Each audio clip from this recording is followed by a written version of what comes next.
Hello student, आज हम हमारा यहाँ पे जो टॉपिक है वर्णमाला हिंदी में और इंग्लिश में जिसको आपका अल्फाबेट कहते हैं उसको हम यहाँ पर आपका पढ़ेंगे, जिसमें हम पढ़ेंगे स्वर के बारे में, व्यंजन के बारे में और जो आपका विसर्ग है विसर्ग के बारे में हम पढ़ेंगे।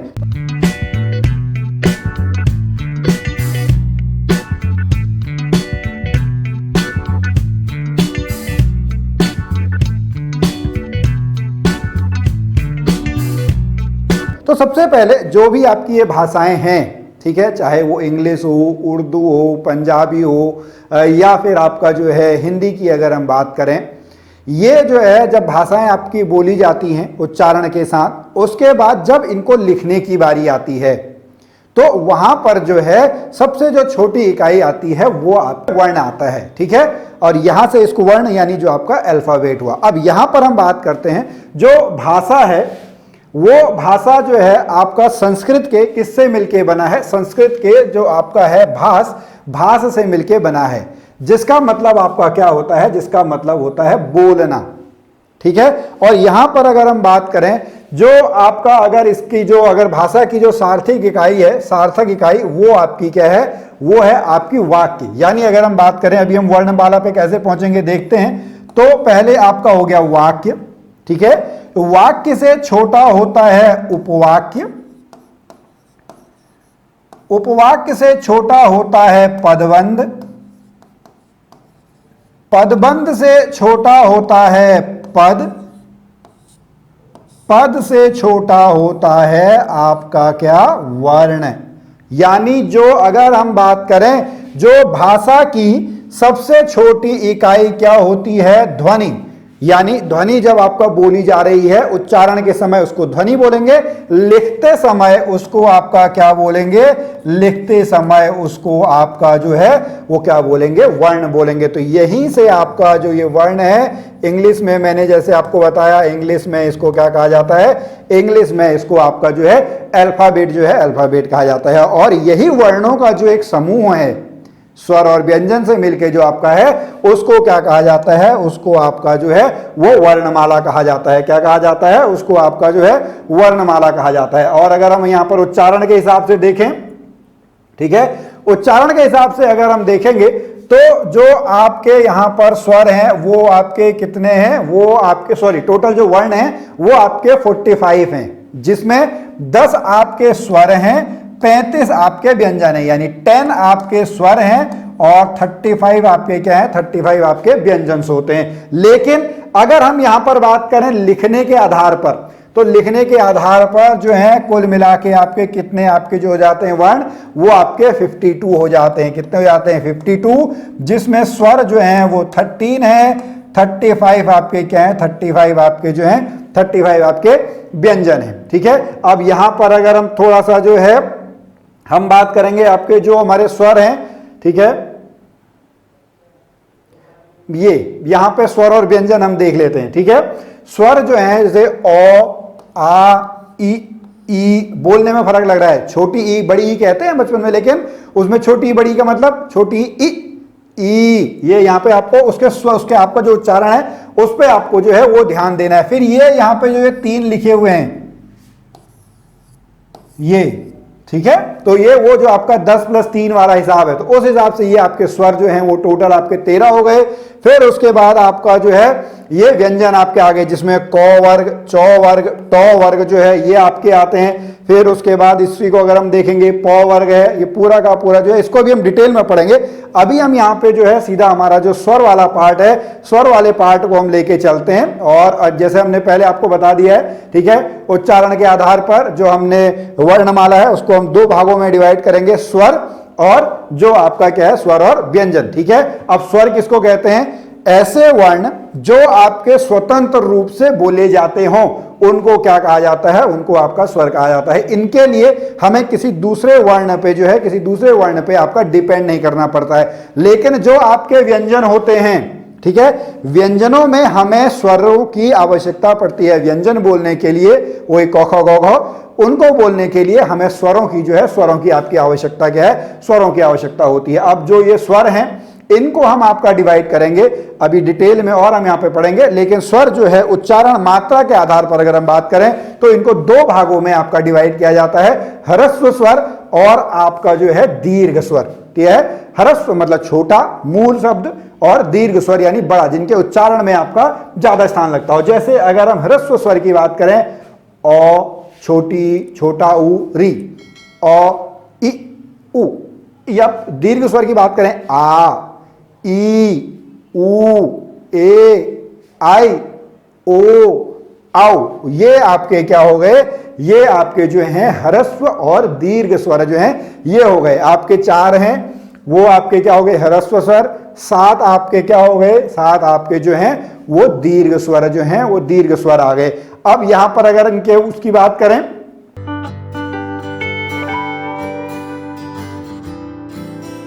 डिटेल में आप लोग यहां पर देख सकते हैं, जिनके उसमें आपकी एक मात्रा वो मैंने आपको बता दिया है, दीर्घ स्वर जिनके उसमें ह्रस्व से जो है ज्यादा समय आपका लगता है। फिर आपके आते हैं प्लुत स्वर। ठीक है, प्लुत स्वर आपका क्या होता है, कभी कभार इनमें जो है दीर्घ स्वर से जब ज्यादा टाइम लगता है, जैसे ये बोला जाता है, मैं इसको यहां से लिख दूं, ये एस से आपका दिखाया जाता है जिसमें राम। ठीक है, तो ये आपका किसके अंतर्गत आएंगे, ये आपका जो है ये आपका प्लुत स्वर के अंतर्गत जो है, प्लुत स्वर के अंतर्गत आप लोगों का यहाँ पे जो है ये पूछा जाएगा। और अब यहां पर इस इंपॉर्टेंट फिगर पे आपको ध्यान देना है। ठीक है, अभी हम यहां पर बात करेंगे केवल जो है वो आपके स्वरों के बारे में। तो सबसे पहले आपको जो है, आप सभी को पता है जो उच्चारण है वो वोकल कॉर्ड से, हमारी जो आपकी स्वर ग्रंथियां हैं उसके थ्रू आपका निकलता है, हमारे मुंह के द्वारा। ठीक है, हवाएं जो है वो आपका वोकल कॉर्ड से जब आपका टकराएंगी तो एक वाइब्रेशन जो है वाइब्रेशन पैदा होता है, वो साइंस में हम चले जाएंगे। बट यहां पर हमको जो है अभी हम केवल ये पूरा, हालांकि फिगर जो है ये फिगर आपका पूरा का पूरा जो है स्वर और व्यंजन दोनों के लिए आपका जो है दोनों के लिए आपका बना हुआ है, इसको हम यहाँ पे समझ लेते हैं। ठीक है, तो सबसे पहले अगर हम यहाँ पे मैं आपको समझाने की कोशिश करूं, नासिका यानी नाक के द्वारा जो आपके बोले जाते हैं, दंत, ठीक है, जो यानी दांत के द्वारा, दांतों के सहयोग से, दांतों की सहायता से आपका बोले जाते हैं। फिर आता है मूर्धन्य। मूर्धन्य आपका क्या है, जो आपका ये मुंह के अंदर कर्व जैसा हिस्सा है। ठीक है, अगर यहाँ पे दिखाना इस तरीके से पॉसिबल होगा, ये मैं आपको बताऊं। ठीक है, इस तरीके से है, तो ये वाला जो हिस्सा है ये मूर्धन्य वाला हिस्सा है, और जो ये हिस्सा है ये आपका तालु वाला हिस्सा है। ठीक है, ठीक है, तो ये आपका मूर्धन्य, और जो तालु वाला जो है वो तालु वाला हिस्सा हो गया।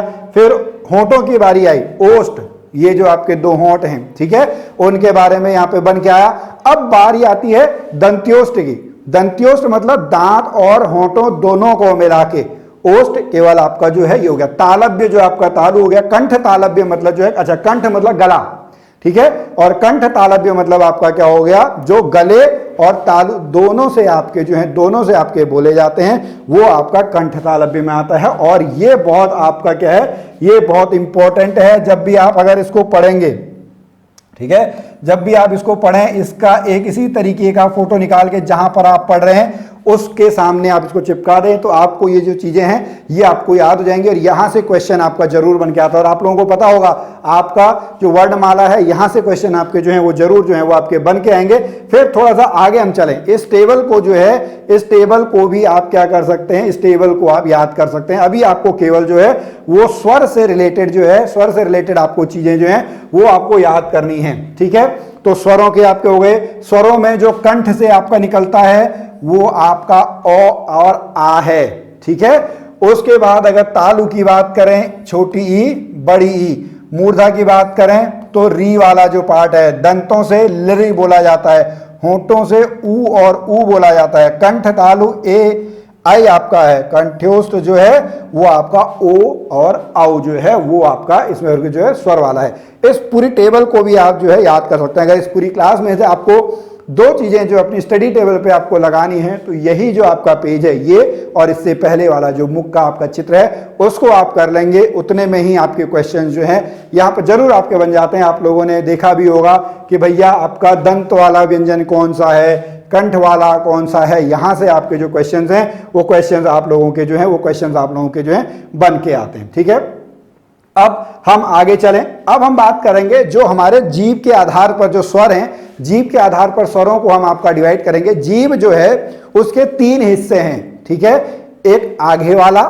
एक बीच वाला और एक अंत वाला, ठीक है। जीव अगर एक नॉर्मल हम इस तरीके से देखें, ठीक है, ये आपका सबसे अग्रभाग है, ठीक है, ये आपका जो है ये आपका मध्य भाग है, और जहां से जीव आपकी ये स्टार्ट हो रही है ये पश्च भाग, यानी जीव का जो मूल भाग है वो आपका पश्च भाग में आएगा। तो अग्र स्वर, जिन वर्णों के उच्चारण में जीव का जो है अग्र भाग काम करता है उसको हम क्या बोलते हैं, अग्र स्वर बोलते हैं, जिसमें आपका छोटा ई, बड़ा ई, ए और आई जो है ये आपके आते हैं। फिर हम बात करेंगे मध्य स्वर, यानी जिसमें जीव के बीच वाले भाग का जो है उसका काम आपका होता है, उसमें आपका क्या है, उसमें आपका जो है वो अ आता है, ठीक है। फिर यहीं से अगर हम आगे चलें, हमारा आता है पश्च स्वर, यानी जिसमें हम जीव के जो है पीछे वाले हिस्से का जो है हम आपका यूज करेंगे, जिसमें आ, उ, ओ, औ और जो आपका आ वाला जो है अर्धचंद्र, वहां पे आपका जो है पश्च भाग का जो है वो काम आता है। फिर मुख के खुलने के आधार पर, ठीक है, मुंह आपका कितना खुला हुआ रहता है, ठीक है, ये हालांकि उतना इंपॉर्टेंट नहीं है, इंपॉर्टेंट आपके वो 2 ही हैं जो पहले वाले हैं, ठीक है, लेकिन आप इसको समझिएगा, ठीक है। मुंह के खुलने के आधार पर मुंह क्या पूरा खुला हुआ है, आधा खुला हुआ है कि मुंह आपका बंद है, ठीक है। तो अगर आपका मुंह जो है वो पूरा खुलता है, आप बोल के देखें, आ, मुंह पूरा खुला हुआ है, तो वो आपका क्या है, वो विवृत स्वर के अंतर्गत जो है विवृत स्वर के अंतर्गत आ जाएगा। जिसमें आधा खुला हुआ रहता है, अर्ध विवृत, हाफ ओपन, ठीक है, जिन स्वरों के उच्चारण में मुख द्वार जो है वो आपका आधा खुलता है, जैसे अ, ए, ओ, औ और ये आपका हो गया। फिर समृद्ध, जिसमें आपका मुंह जो है वो आपका क्लोज रहता है, ठीक है।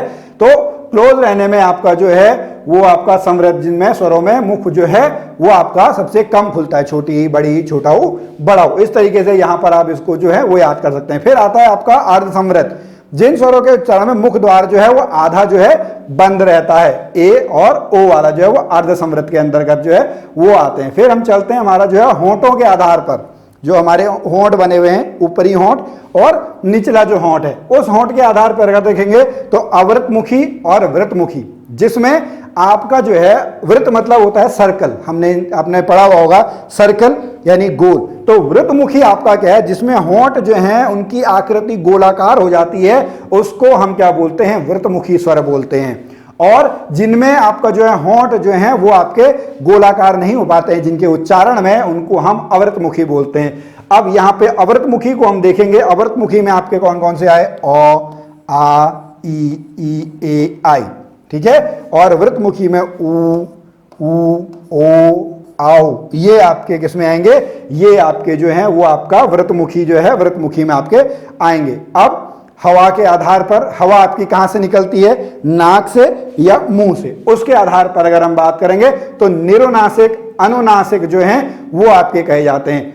जिन स्वरों के उच्चारण में, ठीक है, जिन स्वरों के उच्चारण में हवा केवल मुंह से निकलती है उसको निर्नुनासिक कहते हैं, ठीक है, उसको क्या कहेंगे, निर्नुनासिक, ठीक है, जिसमें केवल कहां से निकलती है, हवा मुंह से निकलती है। लेकिन जिसमें हवा मुंह के साथ साथ नाक से भी निकलेगी उसको हम क्या बोलते हैं, उसको हम आपका अनुनासिक स्वर भी बोलते हैं। अंग, अर्धचंद्र, ई, ये आपके जो हैं ये सब जहां पे जैसे अंग की मात्रा बोलते हैं तो वो आपका किसमें आता है, अनुनासिक, अनुस्वार स्वर बोलते हैं, ठीक है। तो यहाँ पे आपके हवा जो है नाक या मुंह से निकलेगी, उसके आधार पर भी हम स्वरों को क्या है, उसके आधार पर भी हम स्वरों को जो है वो हम डिवाइड हम यहाँ पे आपका कर सकते हैं, ठीक है। उसके बाद हम आगे चलें, फिर आता है घोषत्व के आधार पर, ठीक है, और सामान्यतः जो है यहाँ पे माना जाता है कि सभी जो स्वर हैं वो आपकी स्वघोष जो है, स्वघोष आपकी जो है स्वघोष ध्वनियां होती हैं, जिसमें आपका जो है हमारी वोकल कॉर्ड होती है वहां पे कंपन से आपका निकलती है, श्वास के कंपन के आधार पे होता है, स्वर तंत्रिका में जो आपका कंपन होता है उसको सघोष ध्वनियां जो है सघोष ध्वनियां कहा जाता है, वो आपका घोषत्व जो है घोषत्व के आधार पर आपका यहाँ पे कहा जाता है, ठीक है। फिर उसके बाद हम यहाँ पे चलें आगे, हमको अब पढ़ना है जो आपको ये टेबल है, वो पूरी टेबल जो अभी तक मैंने आपको जितना पढ़ाया वो पूरी टेबल इस तरीके से आपकी जो है यहाँ पे आपका बन गई है। अब इसको भी जो है वो आप लगा सकते हैं, बात एक ही है। जैसे अ है, ओ क्या है, एक ह्रस्व स्वर है, कंठ से निकलता है, मध्य स्वर है और अर्ध विवृत है। उसके बाद अगर आ की बात करें तो दीर्घ स्वर है, कंठ से निकलता है, पश्च जीभ के पश्च भाग से है और विवृत स्वर है। इसी प्रकार ई उ री इन सबको आप क्या कर सकते हैं, इन सबको आप यहाँ पे जो है वो आप यहाँ पे याद कर सकते हैं। ठीक है, तो यहाँ पे पूरी टेबल जो है अगर आप यहाँ से देखेंगे ये पूरी टेबल को आप यहाँ पे जो है वो याद कर सकते हैं। और लास्ट में हम फिर बात करें री की, री जो है वो केवल हम जो है संस्कृत के शब्दों में जो है वो आपका यहाँ पे यूज करते हैं, ऋण, ऋषि, ऋतु। ये यहाँ पे हमने जो स्वर वाला जो पार्ट है वो स्वर वाला पार्ट हमारा कंप्लीट हो गया। फिर हम अभी थोड़ी देर में जो है वो आपका क्या पढ़ेंगे, हम यहाँ पे व्यंजन पढ़ेंगे। तो स्टूडेंट हम यहाँ पे पढ़ रहे हैं आपका जो हिंदी वर्णमाला है और यहाँ पे हमने जो है आपका जो स्वर वाला पार्ट है वो स्वर हम आपका जो है उसको हम आपका कंप्लीट कर चुके हैं। आज हम यहाँ पर जो है हम आपका पढ़ेंगे व्यंजन। ठीक है, व्यंजन पढ़ने के साथ साथ मैं आपसे कहूंगा कि आपको जो व्यंजनों में है वो आपको ये जो पूरी टेबल है ये आपको याद कर लेनी है। क वर्ग क्या है, चौ वर्ग क्या है, टौ वर्ग, तौ वर्ग, पौ वर्ग जो है ये आपको यहाँ पर जो है ये आपको याद करना है। साथ में आपको जो अंतस्थ व्यंजन है, ऊष्म व्यंजन है, संयुक्त व्यंजन है, इसको अभी हम यहाँ पे जो है पढ़ेंगे। और यहाँ से आपका जो है क्वेश्चन जरूर आपको जो है वो देखने को जो है जरूर आपको देखने को मिलेगा। इसके क्लासिफिकेशन के ऊपर वो हम यहाँ पे जो है जो आपका जरूर पढ़ेंगे। तो चलते हैं, हमारा जो व्यंजन वाला है व्यंजन वाले पे हम लोग आपका चलेंगे। ठीक है, तो व्यंजन में हम यहां पे आए। ठीक है, तो सबसे पहले हम कहेंगे व्यंजन हम कहते किसको हैं, ऐसे वर्ण जो स्वर की सहायता से बोले जाते हैं। स्वर में हमने पढ़ा था स्वर जो हैं वो मूल ध्वनियां हैं, उनको उच्चारण के लिए हमें किसी दूसरे की आवश्यकता नहीं पड़ती। बट जो व्यंजन होते हैं व्यंजन के उच्चारण के लिए हमको जो है स्वरों की आपकी जो है स्वरों की आवश्यकता होती है। परंपरागत रूप से व्यंजन जो हैं वो आपके 33 माने जाते हैं, बट जब इन दोनों को हम जोड़ देंगे तो ये संख्या आपकी कितनी हो जाती है, ये संख्या आपकी जो है वो 35 हो जाती है। कितनी हो जाती है, 35 जो है 35 आपकी यहाँ पे हो जाती है। अब जो व्यंजनों का वर्गीकरण है वही आपका स्थान के आधार पर, ये बहुत इंपॉर्टेंट आपका है, और उनके प्रयत्न के आधार पर, ये उतना इंपॉर्टेंट नहीं है, उसमें कुछ एक पॉइंट जो हैं वो आपके इंपॉर्टेंट हैं। तो सबसे पहले स्थान के आधार पर अगर हम बात करें, हमने पहले आपका पढ़ा हुआ है कि कंठ से, नासिका से, तालु से, ओष्ठ से, इस तरीके से आपकी जो है वो ध्वनियां जो है वो ध्वनियां निकलती हैं। तो क वर्ग की हम बात करें, कहो गवड़ो, ये कहां से निकलता है, ये कंठ से निकलता है, इसलिए इसका नाम क्या है, कंठ वर्ण है। ठीक है जी। उसके बाद चौ वर्ग की बात करें, चौ वर्ग आपका क्या है, चौ चौ चौ चौ कहां से निकलता है, तालु से, तो इसको बोलेंगे तालव्य। ठीक है, और यहीं पे ये तालव्य सौ भी आपका कहलाता है। 3 प्रकार के सौ होते हैं, तालव्य सौ, दंती सौ, मूर्धन्य सौ। अभी इनको हम पहचानेंगे।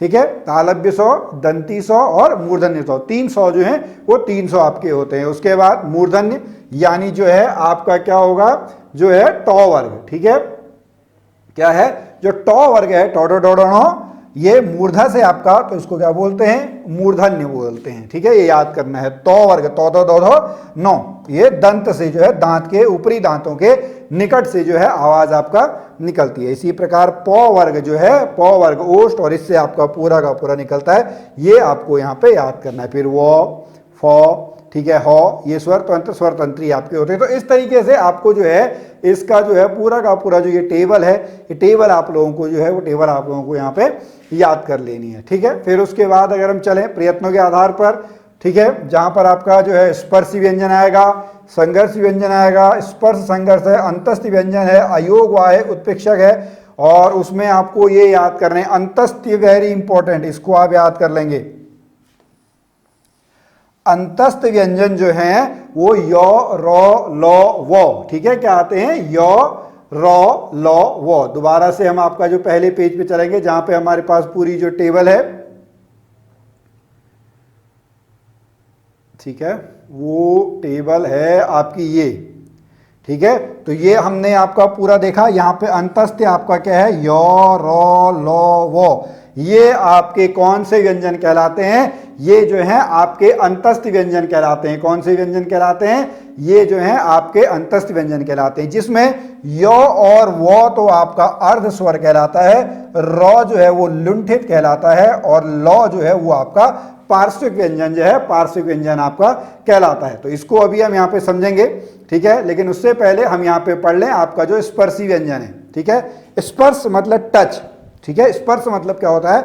स्पर्श मतलब होता है टच करना, यानी जिन व्यंजनों का उच्चारण करते समय हवा फेफड़ों से जब निकलती है उसके बाद वो शरीर के किसी ना किसी अंग को, या शरीर नहीं, मुंह के किसी ना किसी अंग को जो है वो टच करते हुए, स्पर्श करते हुए आपका निकलती है। या जिसमें हम बात करेंगे कंठ से, तालु से, मूर्धा से, दांत से, ओष्ठ से, ठीक है। किसी एक का स्पर्श करते हुए निकलती है, उसको हम क्या बोलते हैं? उसको हम आपका स्पर्शी व्यंजन जो है स्पर्शी व्यंजन बोलते हैं, ठीक है। जिनका उच्चारण आपका जैसे क वर्ग कहाँ से निकलता है? कंठ से, हमने ऊपर पूरा पढ़ लिया है। ये तालु से, ये मूर्धा से, प वर्ग ओष्ठ से, त वर्ग जो है वो आपका दंती से, ठीक है। तो ये आपको यहाँ पे ये याद कर लेना, जो हमने ऊपर वो टेबल पढ़ी थी वहीं पे वो सारे के सारे किसके अंतर्गत आ जाएंगे?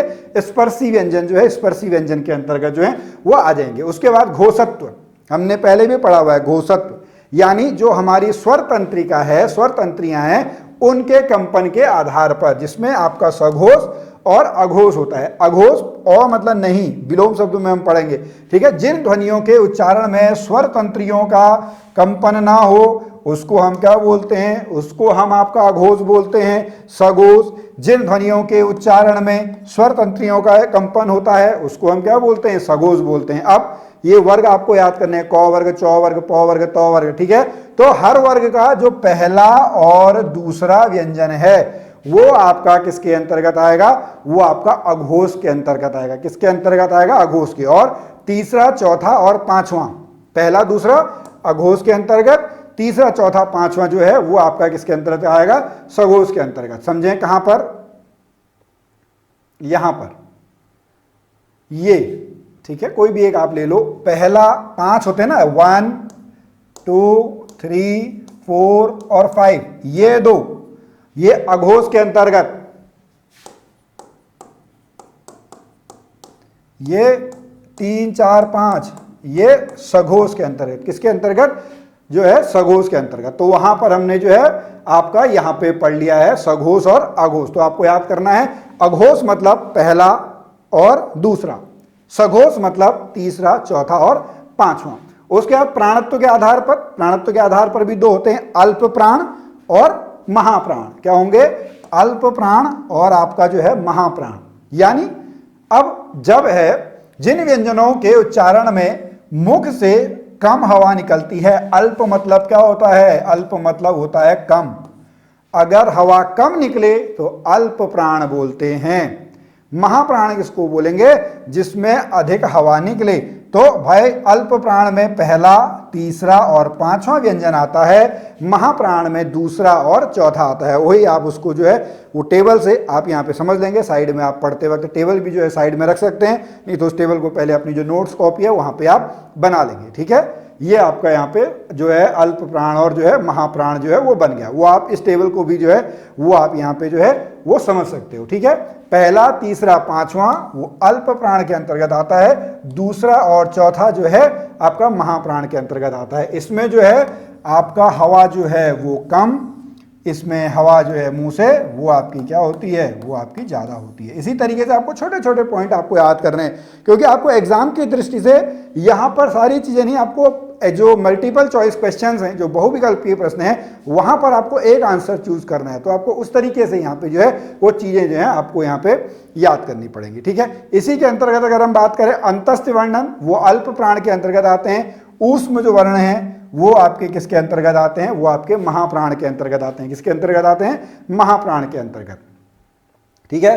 फिर जो है आपका स्पर्श संघर्षी, ये इतना आपका जो है इंपॉर्टेंट नहीं है, इसको आप जो है वो देख सकते हैं, ठीक है। इसको आप पढ़ लीजिएगा, ठीक है। अंतस्थ व्यंजन इंपॉर्टेंट है, ये मैंने पहले भी आपको बताया।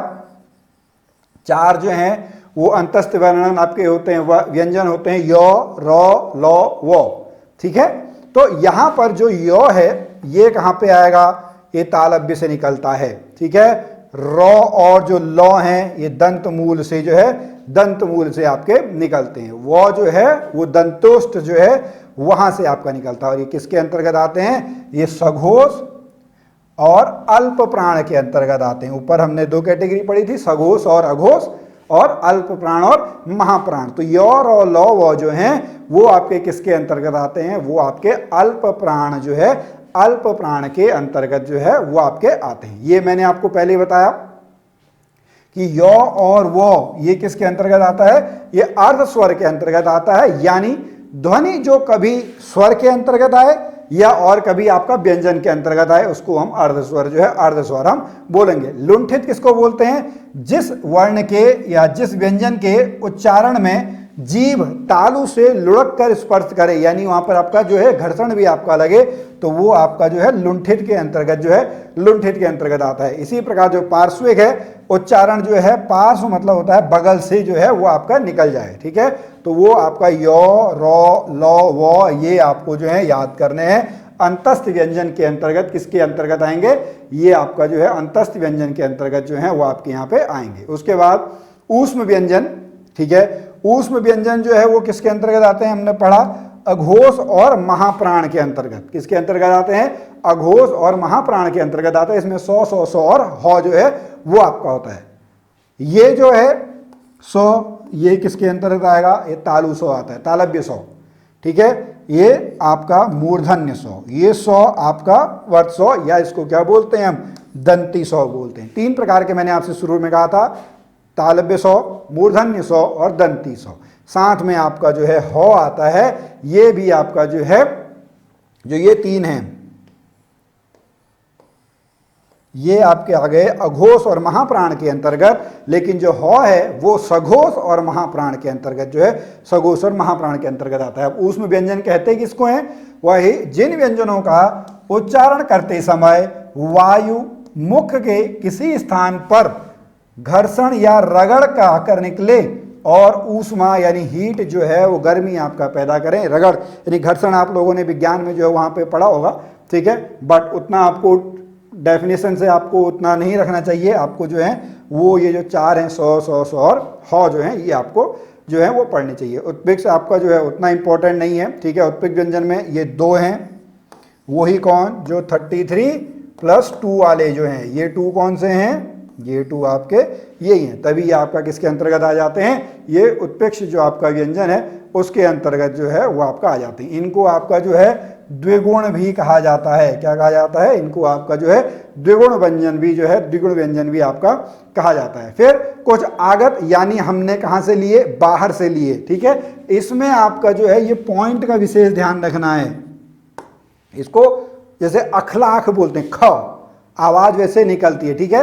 तो ये हमने जो है विदेशी भाषाओं से जो है सामान्य तो हमने लिए हैं, उर्दू से हमने जो है वहाँ पर आपका लिए हैं, तो उसको भी आप याद कर सकते हैं। बट इनका जो है यूज़ हम बहुत कम करते हैं, ठीक है, हिंदी में बहुत कम करते हैं, नॉर्मली हम जो है वो आपका लिख लेते हैं। लेकिन इनको जो है आगत या गृहीत ध्वनियाँ जो हैं वो कहा जाता है, जो विदेशी भाषाओं की जो है वो आपकी ध्वनियाँ हैं। इनकी कैटेगरी आप देख सकते हैं, क, स्पर्शी, कंठ के अंतर्गत जो है, जीवा, मूल, अघोष, अल्पप्राण के अंतर्गत जो है वो आपका आएगा। फिर आपका आ जाता है अयोगवाह, इंपॉर्टेंट है, नाम से ही पता लग रहा है, अयोगवाह, जो जुड़ा हुआ भी है लेकिन उसका कुछ मतलब भी नहीं है।